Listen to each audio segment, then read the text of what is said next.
Hey, what's up guys? I'm Luke McClurg, and today I want to talk to you about an important element in music known as improvisation. I just improvised that. Improvisation is a technique that's beneficial to many different genres of music.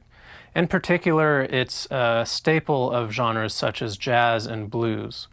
Some musicians feel intimidated when they hear the word improvisation. I've known classical musicians who are phenomenal musicians but felt that this was something that they wouldn't be able to do for some reason, which is too bad because this really doesn't have to be a super difficult thing. By the end of this video, hopefully you'll have a better understanding of improvisation and how to utilize it in your own playing. Learning to do this will give an added layer of depth to your playing. You'll probably get a girlfriend right away, record deal, whole 9 yards. All right, maybe some of that wasn't true, but the point is that this is going to be a very beneficial thing to learn. So let's take a look. Now, before I show you how to improvise on your instrument, I want to give you a better understanding of it. To do this, I want you to think about a typical day in your life. What are the average activities that you do on a day-to-day basis? The reason I'm asking you to think about this is because the majority of our time, we're improvising. Think about it. No one plans out every single event during their day and how they're going to react to every single possible scenario that might arise.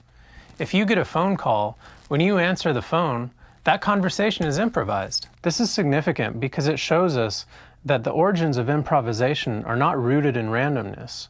You're not making up a language on the spot. You're utilizing your knowledge of a previously existing language in order to put words and phrases together in an order that is slightly different than has ever been done before. This is a concept that we can apply to music as well. If the alphabet is the foundation of the English language, then scales are the foundation to the language of music. Today we're going to focus on the minor pentatonic scale. Now, I'm a guitarist. Believe it or not, this isn't just a prop. And the minor pentatonic scale lends itself very well to guitar. But that being said, it's a very good scale for any musician to learn, especially if you're interested in improvisation. The minor pentatonic scale is the same as a normal minor scale, except it leaves out the second scale degree and the sixth scale degree. That leaves you with 1, flat 3, 4, 5, flat 7, back to the 1. It sounds something like this.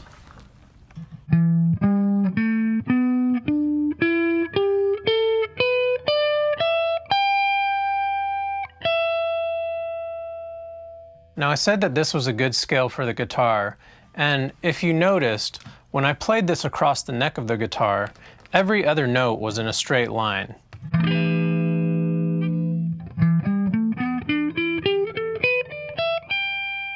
This makes it very accessible to a guitarist.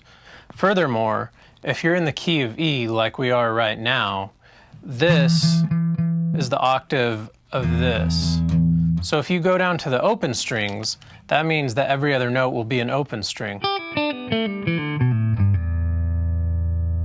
Now this is all fine and well, but we're getting a little bit ahead of ourselves. If you think back to your phone call, when you answered the phone, you probably didn't launch into a Shakespearean monologue. You probably just said, hello. And that's all we need to do when we're improvising. We just want to start off by saying hello. And for that, we only need a few notes. To illustrate this, I've recorded a loop, and I'm going to play something over the top of it. But to do that, I'm only going to use these 4 notes. I'm only going to use those 4 notes to illustrate how simple of a thing this can be. So let's flip on our handy-dandy overdrive pedal and see what we can come up with.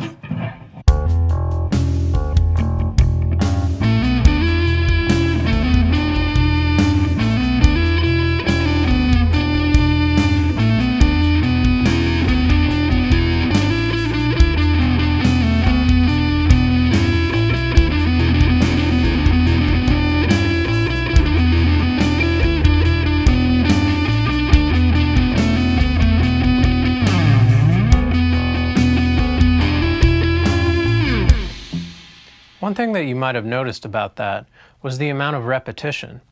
This is a good thing. Sometimes after we've been improvising for a while, instead of analyzing individual notes, we can start lumping them together in complete thoughts known as riffs. This can help to simplify things. If we know that this is a riff we play often,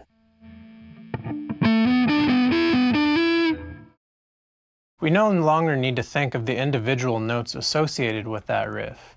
Also, we now have a complete idea that we can start building off of. Here's an example using the riff that I just played.